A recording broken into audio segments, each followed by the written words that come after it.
Amigos, olha que palavra linda está escrita no Salmo 107, versículo 20. Fala da nossa bênção. Diz o seguinte: enviou a sua palavra e os sarou, e os livrou da sua destruição. Foi o que Deus fez para nós. Ele enviou a palavra dele. Sabe quem era a palavra de Deus, do Senhor Deus? O Senhor Jesus.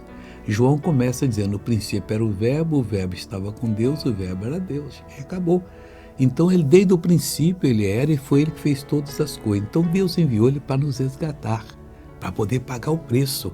E quando o Senhor fala em Isaías 53, 4, 5, Mateus 8, 37, ou 1 Pedro 2, 24, que pelas feridas dele fomos sarados, é para você acreditar e mandar embora. E olha, termina o versículo dizendo: e os livrou da sua destruição. Não tem destruição para nós, não. Não importa que você seja. Tem um céu de luz para nós vivermos, de glória, para a gente poder estar na presença de Deus para todos sempre. Veja essa pessoa abençoada.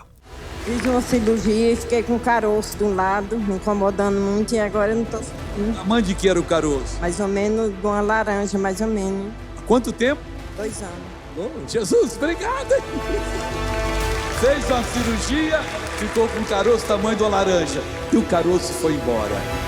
Quando ele opera, é por inteiro. Jesus nos dá a alegria completa.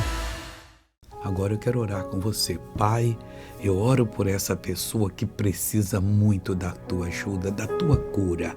Ela estava achando, ó Deus, que o Senhor não queria curá-la. O Senhor já curou.